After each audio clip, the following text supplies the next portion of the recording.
محترم سامعین، السلام علیکم ورحمۃ اللہ وبرکاتہ۔ آئیے گا، آج میں ایسے 3 لوگوں کا ذکر کرنے کے لیے جا رہا ہوں اس ویڈیو کے اندر حدیث پاک کے حوالے سے کہ اللہ کے پیارے رسول صلی اللہ تعالیٰ علیہ وسلم نے ارشاد فرمایا کہ 3 لوگ ایسے ہیں جن کی نماز اللہ تبارک و تعالیٰ کی بارگاہ میں قبول نہیں ہوتی ہے۔ آپ کا یوں سمجھیے گا کہ دل ہل جائے گا اسے سننے کے بعد۔ ظاہر سی بات ہے، کتنے لوگ ایسے ہیں کہ نمازیں پڑھ رہے ہیں لیکن انہیں یہ پتہ نہیں ہوتا ہے کہ ہماری نماز قبول ہو رہی ہے یا نہیں ہو رہی ہے۔ اس ویڈیو کو آپ پورا دیکھیں، انشاءاللہ تبارک و تعالیٰ آپ کو اس سے بہت کچھ سیکھنے کو ملے گا۔ وہ 3 لوگ کون کون سے ہیں جن کی نماز اللہ تبارک و تعالیٰ کی بارگاہ میں قبول ہی نہیں ہوتی ہے؟ دیکھیے گا، ابن ماجہ کے اندر یہ حدیث پاک موجود ہے۔ حضرت ابن عباس رضی اللہ تعالیٰ عنہما سے مروی ہے کہ نبی کریم صلی اللہ تعالیٰ علیہ وسلم نے ارشاد فرمایا کہ 3 لوگ ایسے ہیں جن کی نماز ان کے سر سے ایک بالشت بھی اوپر نہیں جاتی ہے۔ اس کا مطلب کیا ہوتا ہے؟ اس کا مطلب یہ ہوتا ہے کہ دیکھیے گا، جب کوئی بندہ نماز پڑھتا ہے نا، تو نماز پڑھ کے جب وہ فارغ ہو جاتا ہے تو اس کی نماز کی بلندی یہ ہوتی ہے کہ پہلے آسمان پر، تیسرے آسمان پر، چوتھے آسمان پر، اس طریقے سے وہ اللہ کی بارگاہ میں قبول ہوتی ہے۔ تو پہلے دوسرے آسمانوں پر تو دور کی بات رہی، اللہ کے رسول ارشاد فرماتے ہیں کہ ایسے یہ 3 لوگ وہ ہیں کہ ان کی نمازیں ان کے سر سے ایک بالشت بھی اوپر نہیں جاتی، تو اللہ کی بارگاہ میں قبول کیا ہوگی؟ اب آئیے گا، وہ 3 لوگ کون ہیں؟ ایک ایک کر کے میں آپ کو بتا رہا ہوں۔ نمبر 1، یہ حدیث پاک کے اندر صاف لفظوں میں لکھا ہوا ہے اور میں حدیث پاک کا مفہوم آپ کی خدمت میں رکھ رہا ہوں۔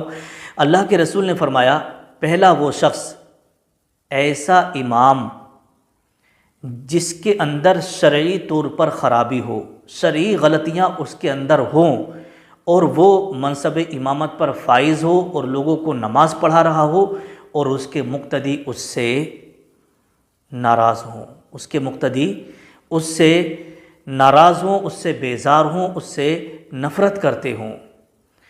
شرط یہ ہے کہ اس امام کے اندر شرعی خرابی ہو۔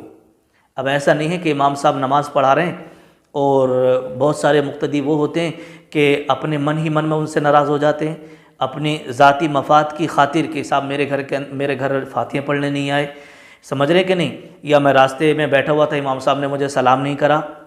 ان باتوں پر اگر کوئی مقتدی ناراض ہوتا ہے تو یہ شرعی خرابی نہیں ہے۔ بھئی ہو سکتا ہے کہ انہیں کوئی مسئلہ ہو، انہیں کوئی کام ہو جس کی وجہ سے آپ کے گھر فاتحوں کے لیے نہیں آئے، ہے کہ نہیں؟ ہاں، اگر کوئی شرعی اعتبار سے امام صاحب کے اندر کوئی خرابی ہے جس کی وجہ سے آپ کے نماز نہیں ہو رہی ہے اور آپ اس سے ناراض ہیں، تو ایسے امام کی نماز بھی اللہ کی بارگاہ میں قبول نہیں ہوتی ہے۔ سمجھے؟ ایسے امام کی نماز بھی اللہ کی بارگاہ میں قبول نہیں ہوتی ہے۔ شرط یہ ہے کہ شرعی اس کے اندر خرابی ہونا ضروری ہے۔ نہ تو ایسے بہت سارے ائمہ اکرام ہیں جو نمازیں پڑھا رہے ہیں، یا مان لیجیے گا کسی مقتدی سے کسی بات پر انبن ہو گئی ہے نا، کسی مسئلے کو لے کر کے کوئی بات میں اختلاف ہو گیا، تو اس طریقے سے اگر کوئی لوگ ناراض ہیں آپس میں، یا آپس میں پارٹی بندی تھی کہ بھئی امام صاحب کو اس پارٹی کے لوگوں نے بلایا ہے، اب دوسری پارٹی کے لوگ نماز نہیں پڑھ رہے، تو یہ سب شرعی خرابی نہیں ہے۔ شرعی خرابی اگر امام صاحب کے اندر ہیں اور پھر اگر آپ ان سے ناراض ہیں تو پھر ایسے امام صاحب کی نماز اللہ کی بارگاہ میں قبول نہیں ہوتی ہے۔ نمبر 2، ایسی عورت، سمجھے، ایسی عورت جس کی رات جس سے کہ شوہر ناراض ہو کر کے پوری رات الگ گزار دے۔ سمجھے؟ حدیث پاک کے اندر ہے کہ 2 میاں بیوی ہیں، اب شوہر نے اپنے بستر پر اپنی بیوی کو بلایا اور اس نے آنے سے انکار کر دیا، سمجھ رہے ہیں، اس نے آنے سے انکار کر دیا اور پوری رات ان کی ناراضی میں گزر گئی، تو ایسی عورت کی نماز بھی اللہ تبارک و تعالیٰ کی بارگاہ میں قبول نہیں ہوتی ہے۔ سمجھے؟ ایسی عورت کی نماز بھی اللہ کی بارگاہ میں قبول نہیں ہوتی ہے، کیونکہ اللہ کے پیارے رسول صلی اللہ تعالیٰ علیہ وسلم نے ارشاد فرمایا، یہ حدیث پاک موجود ہے کہ اگر کوئی عورت اپنے شوہر سے ناراض ہو جائے اور پوری رات ان کی ناراضی میں گزر جائے تو اللہ تبارک و تعالیٰ کے فرشتے اس کے اوپر لعنت کرتے ہیں، اس کے اوپر لعنت بھیجتے ہیں، سمجھے؟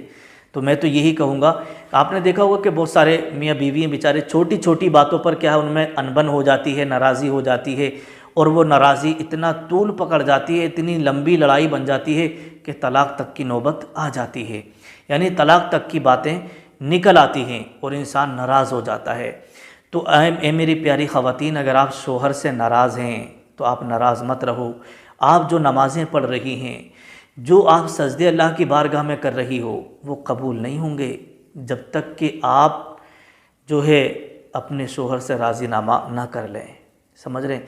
تو ایسی عورت جن کی رات جو ہے شوہر سے ناراضی میں، یا شوہر اور میاں بیوی کے درمیان ایسی ناراضی رہی کہ پوری رات ان کی ناراضی میں گزر گئی، تو سمجھو کہ ایسی عورت کی نماز اللہ کی بارگاہ میں قبول نہیں ہوتی ہے۔ نمبر 3، تیسرا شخص کون ہے؟ تو دیکھیے گا تیسرے شخص کے تعلق سے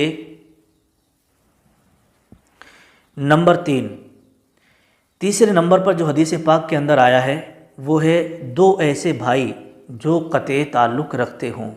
مطلب یہ ہے چاہے وہ آپس میں سگے بھائی ہوں یا مسلمان بھائی، اسلامی بھائی آپس میں ہوں، اگر ان دونوں کے درمیان ناراضگی ہو، آپس میں قطع تعلق وہ رکھتے ہوں، تو ایسے بھائیوں کی بھی نماز اللہ کی بارگاہ میں قبول نہیں ہوتی ہے، کیونکہ اسلام کے اندر، شریعت کے اندر صلح رحمی کا حکم دیا گیا ہے۔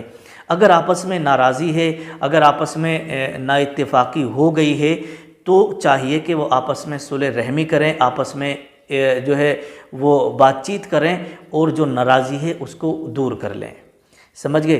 تو یہ 3 لوگ وہ تھے جن کے تعلق سے ابن ماجہ کے اندر، حدیث پاک کے اندر صاف صاف لفظوں میں یہ کہہ دیا گیا، یہ اللہ کے رسول صلی اللہ تعالیٰ علیہ وسلم نے ارشاد فرما دیا کہ 3 لوگوں کی نمازیں اللہ تبارک و تعالیٰ کی بارگاہ میں قبول نہیں ہوتی ہیں۔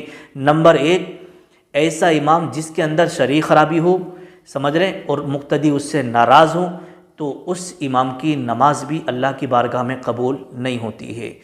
دوسری، ایسی عورت جو کہ جس سے کہ اس کا شوہر ناراض ہو اور اسی ناراضی میں پوری رات گزار دے، تو اس عورت کی نماز بھی اللہ کی بارگاہ میں قبول نہیں ہوتی ہے۔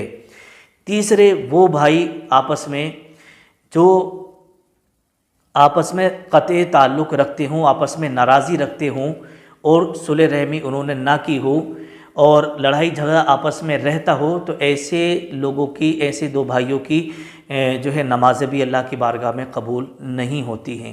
تو میں تو یہی آپ سے کہوں گا کہ اگر ناراضی ہے تو اس کو دور کریں، صلح رحمی کریں، کیونکہ شریعت کے اندر صلح رحمی کرنے کا حکم دیا گیا ہے اور محبت اور اتفاق کے ساتھ رہنے کا حکم دیا گیا ہے۔ تو ان 3 لوگوں کی نمازیں اللہ کی بارگاہ میں قبول نہیں ہوتی، جیسے کہ آپ نے ویڈیو کے اندر سنا۔ اللہ پاک آپ کو اور ہمیں اس پر عمل کرنے کی توفیق عطا فرمائے اور اتفاق اور اتحاد کے ساتھ رہنے کی توفیق عطا فرمائے۔ السلام علیکم ورحمۃ اللہ۔